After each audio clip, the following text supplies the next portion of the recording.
मोदी जी आज कौन सी कहानी सुनाओगे? आपकी जब तक कहानी ना सुन ले मजा नहीं आता है। आपकी कहानी सुनने के लिए सब लोग इकट्ठा होकर बैठ जाते हैं। राजनाथ सिंह, ये तो मुझे मालूम ही है कि जब तक तुम सब लोग मिलकर मुझसे एक कहानी नहीं सुन लोगे तब तक मुझे छोड़ोगे नहीं। चलो मैं आज तुम्हें बहुत ही अच्छी और बहुत ही बढ़िया चालाक बंदर और मगरमच्छ की कहानी सुनाता हूँ। लालू जी आज अपने घर से यहाँ पकौड़े तलकर लाने वाले थे, हम सब लोगों को खिलाने के लिए लाए नहीं। मोदी जी क्या बताऊँ, मैं पकौड़े तो तलकर आज ले आता लेकिन सरसों का तेल खत्म हो गया। कल को आपको पकौड़े जरूर खिलाऊंगा। मुझे मालूम है कहानी सुनते हुए पकौड़े खाते हुए बड़ा मजा आता है। आप क्या सारा वक्त यूं ही निकाल दोगे? बंदर और मगरमच्छ की कहानी शुरू करो।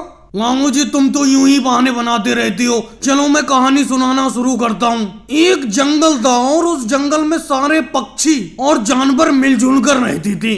जंगल के बीचों बीच में एक बड़ा सा तालाब था। लेकिन मोदी जी एक बात बताओ, हर जंगल में एक आध ना एक आध तालाब होता ही है, इसमें क्या नई बात है? योगी जी फिर आपने बीच में बोलना शुरू कर दिया, मैं कहानी को बंद कर दूंगा यही सुनाना। उस तालाब के अंदर एक बहुत ही खतरनाक मगरमच्छ रहता था। मोदी जी फिर आप मुझसे कहोगे कि मैं भी योगी जी की तरफ बीच में बोल रहा हूँ। ये बताइए इसमें नई चीज क्या है? मगरमच्छ तो वैसे भी खतरनाक होता है, सीधा मगरमच्छ कौन सा होता है? वैसे मोदी जी मैं राहुल की बात का समर्थन करता हूँ। तुम लगता है पूरी कहानी सुनना ही नहीं चाह रहे हो। सिद्धारमैया जी तुम भी राहुल के साथ सुर में सुर मिलाने लगे। कहानी पूरी सुन तो लो। वो मगरमच्छ आए दिन जंगल के जानवरों को परेशान करता रहता था। उसी जंगल में एक बहुत ही चालाक बंदर रहता था। लेकिन मोदी जी एक बात बताओ जी, ये जितने भी बंदर होते हैं ये चालाक क्यों होते हैं इतना ज्यादा? अब नीतीश कुमार जी मैं बंदरों से पूछ कर आऊंगा कि वो इतना चालाक क्यों होते हैं। बेफालतू की बात करती हो, कहानी को सही तरीके से सुनाने ही नहीं देती हैं, बीच में बोलते रहती हैं। वैसे मोदी जी मैं एक बात बताऊं, आप इन लोगों को कहानी सुनाते ही क्यों? क्योंकि ये आपकी कहानी सुनते ही नहीं है, हमेशा बीच में बोलते रहते हैं, आपको कहानी बीच में ही छोड़ना पड़ती है। हाँ अखिलेश तुम बिल्कुल सही कह रहे हो। मोदी जी की ये सब लोग कहानी सुनना ही नहीं चाहते। अब देखो मोदी जी इतनी अच्छी चालाक बंदर और मगरमच्छ की कहानी सुना रहे थे, सब लोगों ने बीच में बोल बोल कर कहानी को सुनाना ही बंद करवा दिया। मोदी जी जरा अपना रेडियो का चक्का घुमाओ और देखो कहीं पर देवानंद जी के गाने आ रहे हैं, एक देवानंद जी का गाना सुना दो। जब तक सुबह सुबह आपके रेडियो का एक गाना ना सुन लो मजा ही नहीं आता। मैं तो चाय लेकर यहीं पे आके बैठ जाता हूँ। लेकिन मोदी जी आपका रेडियो आज बोल क्यों नहीं रहा, क्या बात है? क्या बताऊँ लालू जी, ये केजरीवाल जी से मैंने रेडियो खरीदा था और जब मैंने ये रेडियो खरीदा था उन्होंने कहा था कि इस रेडियो के अंदर जो बैटरी है वो कम से कम 2 महीने तक चलेंगी। लेकिन इस रेडियो को लाई हुए तो अभी 15 ही दिन हुए। 15 दिन में ही इस रेडियो की बैटरी डाउन हो गई, खराब हो गई। अब दूसरी बैटरी डालना पड़ेगी। लेकिन मोदी जी एक बात बताऊं, आप दिन रात रेडियो बजाते रहते हो तो जल्दी डाउन खराब होंगी नहीं इसके अंदर की बैटरी। जब से आप इस गांव में इस रेडियो को लेकर आए हो 1 मिनट के भी लिए आपका रेडियो बंद नहीं होता है। पूरा पूरा दिन आप बजाते रहते हो तो बैटरी तो जल्दी खराब हो ही जाएगी, डाउन हो ही जाएगी। वैसे मोदी जी इसके अंदर कितने रुपए की बैटरी पड़ जाती है? राहुल इसके अंदर 30 रुपए की 3 बैटरी पड़ती है। अब पैसे तो जेब में है ही नहीं, क्योंकि इस बार खेती में जितनी भी पैदावार हुई उस अनाज को बेचकर मैं ये रेडियो खरीदना आया। मुझे क्या पता था बैटरी का इतना ज्यादा खर्चा होगा, नहीं तो मैं इस रेडियो को नहीं खरीदता। योगी जी 30 रुपए उधार दे दो, इस बार की फसल आएगी तो मैं 30 रुपए लौटा दूंगा। इस रेडियो के लिए 3 बैटरी खरीद लूं। देखो भाई मोदी जी मेरे पास तो पैसे उसे है नहीं, तुम्हें तो मालूम ही है इस बार की मेरी भी फसल पूरी की पूरी बाढ़ में बह गई थी और उल्टा तुम मुझसे पैसे मांग रहे हो। मोदी जी एक बात बताऊं, अखिलेश से पैसे मांगो, अखिलेश से, अखिलेश के पास पैसे होंगे। अखिलेश तुम सुन रहे हो? अरे मेरे इस रेडियो की बैटरी खराब हो गई, इस रेडियो के लिए 3 बैटरी खरीदना है जिसके लिए मुझे 30 रुपए की जरूरत है। 30 रुपए उधार दे दो, फसल आएगी लौटा दूंगा। कहाँ पर पैसे रखे हैं मोदी जी? पैसे होते तो आपके पास हम फालतू बैठे होते यहाँ पर, कोई काम काज करते। चलो आज मैंने देख लिया तुम सब लोगों को। अरे जब मेरा रेडियो बजता था तो सब लोग तो बड़ा मस्ती में गाने सुनते थे और तुम्हारे फरमाइश के गाने में सुनाता भी था। आज जरा से मेरे रेडियो की बैटरी खराब हो गई, कोई मुझे 30 रुपए उधार नहीं देना चाह रहा है। आज के बाद तुम सब लोगों के सामने रेडियो बजाऊंगा ही नहीं। जी ये लाइसेंस क्या रेट बेच रहे हो, क्या रेट बेच रहे हो इस लाइसेंस को? राहुल मेरे पास 2 तरीके का लाइसेंस है, एक देखो ये बड़ा वाला है, एक ये छोटा वाला है। कौन सा वाला लोगे? बड़ा वाला 300 रुपए किलो है और छोटा वाला 200 रुपए किलो, जो सा ले लो। अरे मोदी जी इस बार की बाजार तो बहुत ही ज्यादा महंगी है, हर सब्जी महंगी है इस बार तो। इतना महंगा लहसुन कहाँ खरीद पाऊंगा मैं? पिछली बार तो मैंने 50 रुपए किलो आपसे लहसुन खरीदा था। राहुल वो जमाने गए जब सब्जी सस्ती मिलती थी, अब सब्जी का दाम दिन ब दिन बढ़ता जा रहा है।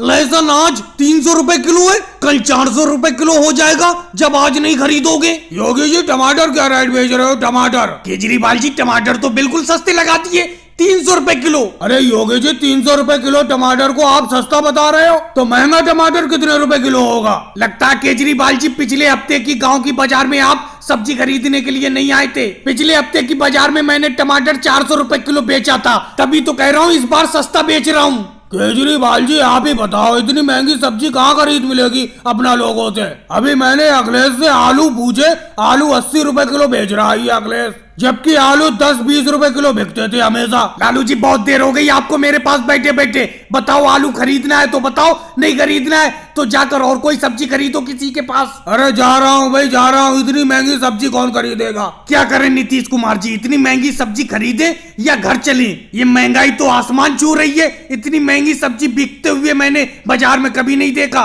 सही कह रहे हो अमित शाह जी, टमाटर 300 रुपए किलो, आलू 80 रुपए किलो और मोदी जी लहसुन 300 रुपए किलो बेच रहा है। वाकई में बहुत महंगाई है। चलो घर चलते हैं, अगली बाजार सब्जी खरीदने के लिए आएंगे। अरे अमित शाह जी, नीतीश कुमार जी पीछे से क्या बात कर रहे हो? सामने आओ, लहसुन सस्ता लगा दूंगा, आ जाओ। अरे मोदी जी इतनी देर से राहुल तो आपके पास बैठा है, आप उसे तो लहसुन दे नहीं रहे हो सस्ता, हमें सस्ता लहसुन कैसे लगा दोगे? हम जा रहे हैं, अगली बाजार को आएंगे जब दाम सस्ते हो जाएंगे सब्जी पर। और अमित शाह जी अगर सब्जी के दाम कम नहीं हुए फिर क्या करोगे? फिर क्या सब्जी खाना ही छोड़ दोगे? चना ले लो भाई, चना, जोर गरम चना।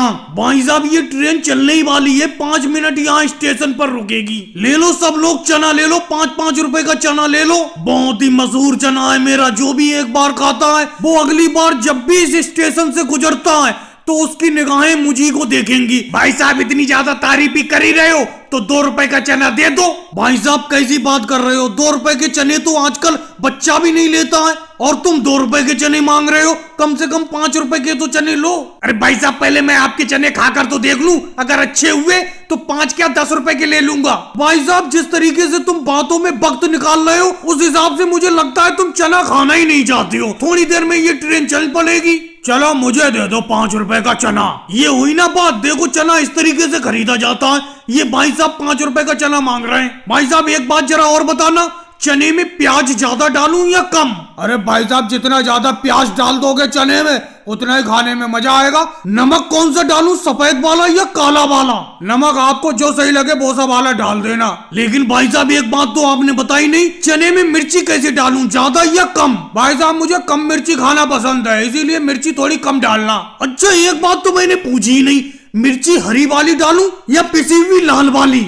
क्या भाई साहब आपने लगा रखा है, कभी मिर्ची कभी नमक कभी प्याज कितनी डालूं? ये कोई बात है? लगता है आप चना देना ही नहीं चाहते हो। मैं आपसे चना खरीदूंगा ही नहीं। देखो रेल हल्के हल्के आगे बढ़ने लगी। चलो भाई साहब मुझे 1 प्याली चना दे दो। ये लालू जी तो चना नहीं खरीदेंगे, लेकिन मुझसे कुछ पूछना मत, सीधे चना दे दो मुझे। जितनी आपकी मर्जी हो उतनी मिर्ची डाल दो, जितनी मर्जी हो उतना नमक डाल दो, लेकिन मुझसे कुछ मत पूछना। अरे भाई साहब इसीलिए तो मेरा चना मशहूर है। मैं जिस ग्राहक को अपना चना बेचता हूँ उसे जो चीज जितनी पसंद होती है उसके हिसाब से ही चने में डालता हूँ, इसीलिए उसे चना पसंद आता है। अब बताओ चना चटपटा बनाऊं या कम चटपटा? अब भाई साहब क्या चना बनाओगे?